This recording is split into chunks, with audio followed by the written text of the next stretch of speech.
ভেতরে যে ধরনের এক্সাইটমেন্ট দেখতে পাচ্ছি যখন তারা তাদের সিনেমাটা আপন করে নেয় তখনই আসলে তারা এভাবে শীষ বাজায়। This is a new experience for me, enjoying every bit of it. মাত্র তো জাস্ট কালকের সবগুলো শো হাউসফুল হয়েছে, আজকে শোগুলো হাউসফুল যাচ্ছে আলহামদুলিল্লাহ। আমি শিওর যে আমরা তাদেরকে একটা এন্টারটেইনিং সিনেমা উপহার দিচ্ছি। I think that is the ultimate success for any team. যখন প্রথম গানটা আমরা সিলেকশন টাইমে ছিল, আমি নিজে মনে হয় 14 বার আর 15 বার টানা শুনেছি, এবং পার্টিকুলারলি গাড়িতে শুনতাম, কারণ it has a different vibe. তো আমার মনে হচ্ছিল যে এই ভাইবটা যখন ঈদের সময় দর্শক পাবে তখন একটা সোনাই সোহাগা হবে, বিভিন্ন হলুদে বিয়েতেও হয়তো বাজবে। I am loving the whole experience. আমি লাইফে আমার মায়ের কথা শুনেছি, আমার বউয়ের কথা শুনেছি, আমি ঠকিনি। সো নারী দর্শক যদি কিছু বলে ওটা মেনে নেওয়া ভালো। কেউ কখনো পৃথিবীতে কারো জায়গা নিতে পারে না, এবং আমরা কেউ কারো জায়গা নেওয়ার জন্য তাহলে একটা জাস্ট রিপ্লেসমেন্ট ক্রিয়েট হবে।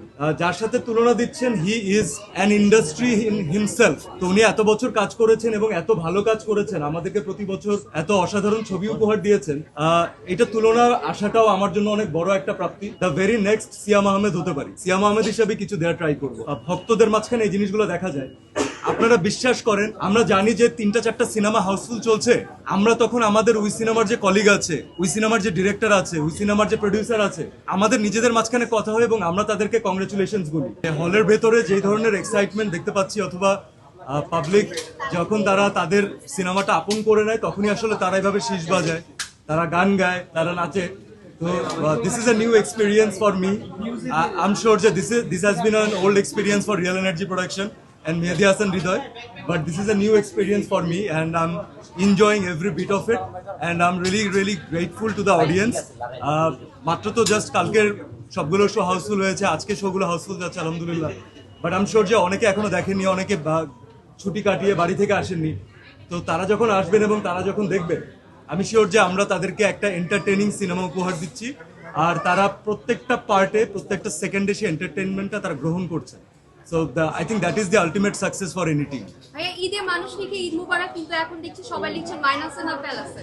এটা আসলে কেমন লাগছে? এই যে এগুলো হয় না, যে মানুষের কোনো জিনিস যদি খুব বেশি ভালো লেগে যায়, যেমন আমি আপনাদের সাথে শেয়ার করি, যখন প্রথম গানটা আমরা সিলেকশন টাইমে ছিল, যখন প্রথম গানটা আমাদের কাছে আসলো, আমি নিজে মনে হয় 14 বার আর 15 বার টানা শুনেছি, এবং পার্টিকুলারলি গাড়িতে শুনতাম, কারণ it has a different vibe. তো আমার মনে হচ্ছিল যে এই ভাইবটা যখন ঈদের সময় দর্শক পাবে তখন একটা সোনাই সোহাগা হবে। তো আলহামদুলিল্লাহ, এভরিওয়ান হ্যাজ টেকেন দ্যাট। সবাই পছন্দ করছেন। ঈদে বাজানোর মতো একটা গান পেয়েছি আমরা, বিভিন্ন হলুদে বিয়েতেও হয়তো বাজবে। So I think I am loving the whole experience. Siam ভাই, আমরা একটু এই প্রশ্নটা যদি একটু করে নিই, সেটা হচ্ছে আমরা হলে হলে ঘুরছি এবং দর্শকের রিঅ্যাকশন দেখছি। জি। ম্যাক্সিমাম নারী দর্শকরা বলছেন যে আমরা আমাদের দ্বিতীয় সুপারস্টার পেতে চলেছি। এ ধরনের মন্তব্য অনেকেই করেছেন যে শাকিব খান ভাই যেই লাইনে গিয়েছেন এবং সিয়াম ভাই হচ্ছে আমাদের পরবর্তী superstar.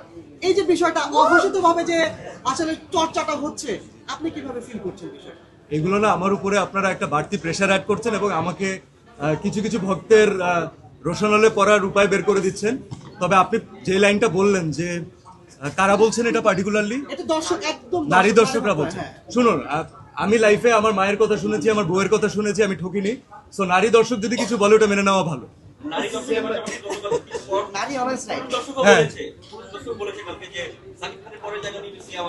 I am very much grateful. আসলে সত্যি কথা হচ্ছে, কেউ কখনো পৃথিবীতে কারো জায়গা নিতে পারে না, এবং আমরা কেউ কারো জায়গা নেওয়ার জন্য তাহলে একটা জাস্ট রিপ্লেসমেন্ট ক্রিয়েট হবে। যার সাথে তুলনা দিচ্ছেন, he is an industry in himself. তো উনি এত বছর কাজ করেছেন এবং এত ভালো কাজ করেছেন, আমাদেরকে প্রতি বছর এত অসাধারণ ছবি উপহার দিয়েছেন। এটা তুলনা আসাটাও আমার জন্য অনেক বড় একটা প্রাপ্তি। তবে প্লিজ এই তুলনাগুলো কেউ করবেন না। This is my humble request to you. কারণ আমি পার্টিকুলারলি কাজ করে গেছি এই কারণে যেন আমি দ্য ভেরি নেক্সট সিয়াম আহমেদ হতে পারি। তো আমি সেই আইডেন্টিটির জন্যই কাজ করব এবং আপনাদেরকে ইনশাল্লাহ সিয়াম আহমেদ হিসেবে কিছু দেওয়ার ট্রাই করবো। সিয়াম ভাই, আমার একটা প্রশ্ন, সেটা হচ্ছে প্রথম দিনেই বেশ ভালো রেসপন্স পেয়েছেন, বাকি সিনেমার সাথে আপনার সিনেমার প্রতিযোগিতা কেমন অনুভব করছেন? কোনো প্রতিযোগিতা অনুভব করছি না, ট্রাস্ট মি। আপনাদের যদি মানে অনেক দর্শকের না, আসলে এটা হয় কি, এক্সট্রিম ভক্তদের মাঝখানে এই জিনিসগুলো দেখা যায়। আপনারা বিশ্বাস করেন, যখন আমাদের একই সাথে আমরা জানি যে 3-4টা সিনেমা হাউসফুল চলছে, আমরা তখন আমাদের ওই সিনেমার যে কলিগ আছে, ওই সিনেমার যে ডিরেক্টর আছে, ওই সিনেমার যে প্রডিউসার আছে, আমাদের নিজেদের মাঝখানে কথা হয় এবং আমরা তাদেরকে কংগ্রেচুলেশনস বলি। আমরা বলি যে ফাটায়া দিচ্ছে, খুবই ভালো হচ্ছে, সামনে আরো ভালো যাবে। এবং এটা ভাইস ভার্সা।